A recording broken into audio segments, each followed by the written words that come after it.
Hello and welcome back to my YouTube channel. I am SJ with my channel slab strike. तो भाई सबसे पहले जाके करो चैनल को लाइक शेयर और सब्सक्राइब। तो उसके बाद हम चलते हैं भाई, श्रीलंका और इंग्लैंड का टेस्ट मैच स्टार्ट हो गया और पाकिस्तान और बांग्लादेश का पहला टेस्ट स्टार्ट हो गया।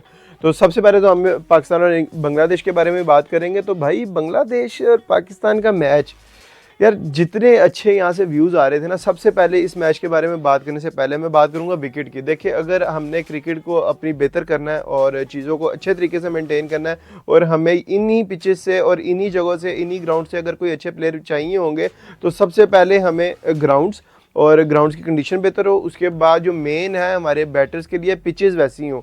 और जिस तरह की इस ग्राउंड के पिच है, देखें बहुत अरसे से हमारे ना क्रिकेट के बारे में लोग इस तरह की मीम्स बनाते रहे हैं कि भाई ये तो बिल्कुल रोड है, और इस तरह की बातें करते रहे हैं कि बिल्कुल फ्लैट है, डेड है, इधर तो कोई बॉलर के लिए कुछ था ही नहीं। तो भाई फाइनली हमारे जो पिच के बनाने वाले हैं, उन्होंने कोई ऐसी पिच हमें बना के दे दी है कि जिसके अंदर हमें नज़र आ रहा है कि भाई बॉलर्स के लिए कुछ है। ग्रीन विकेट है रावलपिंडी की। मैंने तो आज तक नहीं देखी थी इससे पहले कि कभी इस तरह की कोई विकेट बनी हो, लेकिन फाइनली सबके लिए थैंक यू। और ख़ास तौर पे जो भी हमारे मैनेजमेंट के लोग हैं कि जिन्होंने ये सोचा कि हमें दुनिया की क्रिकेट से के साथ चलने के लिए, उनके साथ मिल के चलने के लिए इस तरह के कोई अच्छे काम की भी ज़रूरत थी, और फाइनली उन्होंने किया भी। तो ग्रीन विकेट हमने बना दी अल्हम्दुलिल्लाह। तो जब टेस्ट स्टार्ट हुआ, और पहले बारिश ही चलती रही, क्योंकि जिस तरह का हमारे भी यहाँ पे मानसून का मौसम चल रहा है, बारिश आ रही है, जा रही है, आ रही है, जा रही है। देखिए इस मौसम में ना हम कुछ कर नहीं सकते कि मैच ना करवाएं या हम स्केड्यूल को इस तरह से करें कि भाई जहाँ पे बारिश नहीं हो रही वहाँ पे करें। देखिए ये चीज़ें पॉसिबल नहीं होती, क्योंकि मानसून ख़ासतौर पे ऐसा वो टेन्योर होता है कि जहाँ पे बारिश कब कहाँ से आके आप पे टपक जाए तो आपको पता नहीं चलता।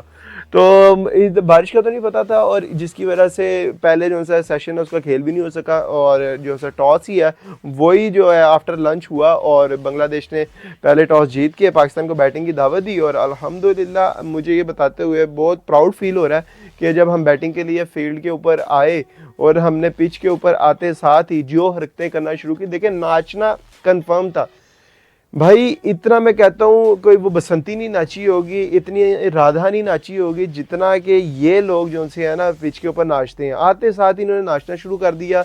विकेट में बहुत कुछ था बॉलर्स के लिए, लेकिन जिस तरह की बांग्लादेश की बॉलिंग हो रही थी ना, आप नहीं कह सकते कि इतना कुछ वो कर रहे थे उस विकेट के साथ। भाई वो कुछ भी नहीं कर रहे थे, बॉल बिल्कुल उनके सीधे आ रहे थे, लेकिन अल्हम्दुलिल्लाह हमने विकेट को देखी थी और हमारे आसान खता हो गए थे।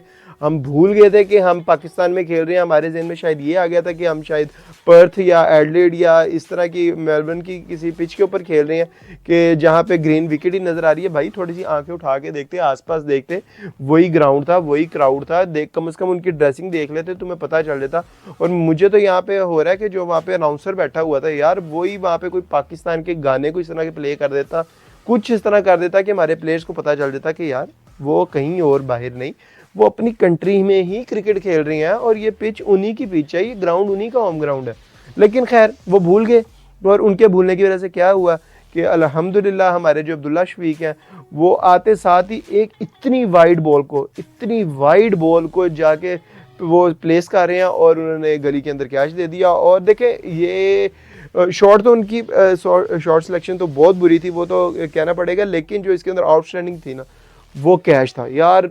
माइंड ब्लोइंग कैच किया भाई, कि दिल खुश हो गया था कि बंगालियों की तरफ से भी इस तरह का कोई कैच कर सकता है। भाई जाकिर हसन ने ये कैच किया था, और मुझे जहाँ तक लगता है कि इस सीरीज़ का ना ये बेस्ट कैच हो गया भाई। जिस तरह की उन्होंने डाइव की थी, और फुल लेंथ डाइव थी, और वो फुल मतलब कि एयर में थे, ऐसे हवा में उड़ते जा रहे हैं, सुपरमैन लग रहा था। पीछे सिर्फ उनके ना यहाँ पे बैक साइड के ऊपर कोई रेड कलर का दुपट्टे के साथ कोई एडिट करके कर देना, तो बिल्कुल वो सुपरमैन वाली उनकी जंप थी जिस तरह की उन्होंने वहाँ पे डाइव की थी। तो खैर वो तो अब्दुल्ला शफीक तो चले गए, उसके बाद साइम अयूब से तो मुझे इतनी खास कोई उम्मीद नहीं थी, लेकिन साइम अयूब ने जो है वो एंड रोका, और वो अच्छा खेल रहे थे। उनका साथ देने के लिए हमारे कैप्टन आए शान मसूद, और वो आए और वो चले गए, मतलब कि आए और वो चले गए। और बाहर जाके वो जिस तरह की हरकतें कर रहे थे कि यार ये देखो किस तरह पैड पे लग रहा है, ये तो इधर लग रहा था, ये तो मेरे बैट से आज यूँ हुआ, थर्ड अंपायर ने गलत डिसीजन दे दिया। भाई आप आउट होके चले गए, इस तरह की हरकतें क्यों करते हो? कि ठीक है ऊंच नीच हो जाती है, लेकिन अगर आपको थर्ड अंपायर अगर आउट दे रहा है तो वो फिर किसी भी रीज़न से ही दे रहा है ना, कि आपके बैट से इतनी बॉल क्लोज थी। हाँ, या तो बैट और बॉल में बहुत ज़्यादा गैप होता है ना, हम कहते हैं यार बड़ा कंट्रोवर्शियल किस्म का आउट दिया यार, वो भी बॉल भी साथ थी उसी टाइम, वो बैट के साथ भी थी और उसी टाइम पैड के साथ भी थी। अब वो वहाँ पे एक आपके जो सी स्पाइक्स आ रहे थे, जब साफ ज़ाहिर है फिर जो सा इस तरह का जो एज है वो तो बॉलर को ही मिलता है, और वही हुआ, बॉलर को इस चीज़ का एज मिला कि वहाँ पे स्पाइक था और उन अंपायर ने उनको आउट भी दे दिया। लेकिन शान मसूद ने बाहर जाके इस तरह की हरकत की, लेकिन बनता नहीं है शान भाई, जिस जगह पे आप हैं तो कम से कम मेरे नाम की लाज आप ही रख लें, क्योंकि मेरा यूट्यूब से तो इतनी खास लाज रखी नहीं जा रही। तो खैर वो भी चले गए। उसके बाद हमारे आए Bobji the king of all time, king of cricket. दुनिया है क्रिकेट के वो बेताज बादशाह जिनसे हम उम्मीद रखते थे कि ये इस विकेट के ऊपर हमारी टीम को सहारा देंगे, क्योंकि इन्होंने हर जगह पे परफॉर्म किया। वो अलग बात है कि इनकी आखिरी सेंचुरी हुए भी कोई 604 दिन के करीब हो गया, ऑलमोस्ट 2 साल तो कंप्लीट होने वाली हैं, इन्होंने कोई टेस्ट में सेंचुरी नहीं की। और ये काफ़ी लंबे अरसे से कोई 12-13 इनिंग्स हो गई हैं जिधर से ये फ्लॉप ही चलते आ रहे हैं, और 50 भी नहीं इन्होंने की 12-13 इनिंग से।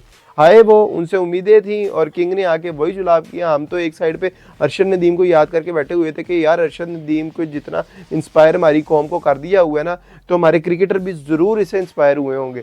और उन्होंने बिल्कुल वो इंस्पायर हुए थे। उनकी 92 की जो सी वो थ्रो थी, और हमारे जो से बॉब्जी द किंग है, the real king of the world, उन्होंने 90 मीटर्स की वॉक की। एक उन्होंने 92.97 मीटर्स की आने की वॉक की, और 2 बॉल वहाँ पे उन्होंने रोके, बल्कि एक बॉल उन्होंने रोका और दूसरी बॉल पे उन्होंने कैच दिया कीपर को, और 92.97 मीटर की वो वॉक करके वापस चले गए। ये हमारे किंग थे और ये हमारे हीरो थे जिन्होंने ये परफॉर्म किया। और 0 डक, बाबर आजम 0 डक, कैसे आपको किंग कहेंगे भाई, कैसे किंग किए हम आपको? जिस तरह की आपकी परफॉर्मेंसेस आ रही हैं, परफॉर्म करो भाई, हम करेंगे आपको थैंक यू भी करेंगे, शुक्रिया, सर झुकाएंगे, आपको सर पे उठाएंगे भी।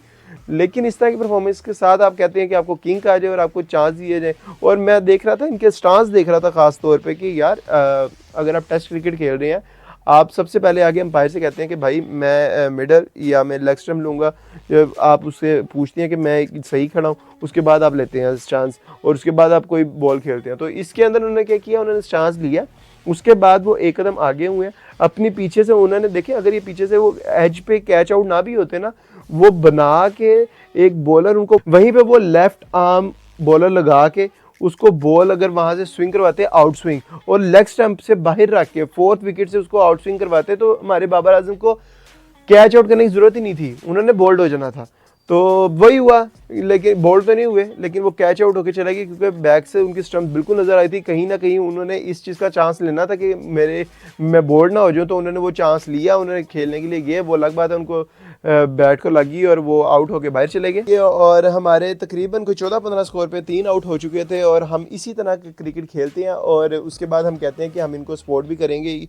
तो ये लोग अगर इस तरह की डिमांड हमसे करते हैं ना, फिर बहुत हमें भी फील होता है कि यार ये हम किस तरह इस टीम को सपोर्ट कर लें। खैर ये तो तीनों आउट होके चले गए, और बाहर जाके फिर ये रिलैक्स होकर बैठे, केले खा रहे थे, पानी पी रहे थे, सो रहे थे, जाग रहे थे, जो भी कर रहे थे, बाहर गए। उसके बाद हमारे साइम अयूब और जो हमारे वाइस कैप्टन है, जो वाइस कैप्टन ने सऊद शकील, इनकी तारीफ़ करनी पड़ेगी भाई कि जिस क्रूशियल टाइम में आगे इन्होंने टीम को सहारा दिया, और जिस तरह की इन्होंने इनिंग्स खेली। साइम अयूब की भी इसमें तारीफ़ करनी पड़ेगी भाई, वो टेस्ट क्रिकेट में आए हैं तो उन्होंने प्रूव भी किया कि आपने किस तरह बॉल और बैट का कनेक्शन आपस में बनाए रखना है, क्योंकि 4 पीस बॉल और 2 पीस बॉल में बहुत फ़र्क होता है, वाइट बॉल और रेड बॉल में बहुत फ़र्क होता है।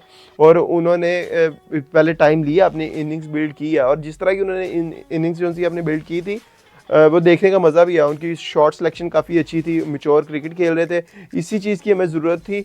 बस वही थोड़ा सा होता है कि यार आप पूरा विकेट के ऊपर खड़ा होकर इतना टाइम लेके जब आप आगे चलते हैं ना, फिर हम यही यहाँ पे बैठ के ना ये सोच रहे होते हैं कि यार ये इस इनिंग्स को ना लंबा करेंगे, क्योंकि गोरे क्रिकेट खेलते हैं ना भाई। चलो आपने तो 98 बॉल्स खेली, आपने कोई 15-16 ओवर खेल के आपने 50 की ना भाई, वो 15-16 ओवर्स के अंदर 100-100 150 स्कोर कर लेते हैं। वो इस तरह की क्रिकेट खेल रहे हैं गोरे।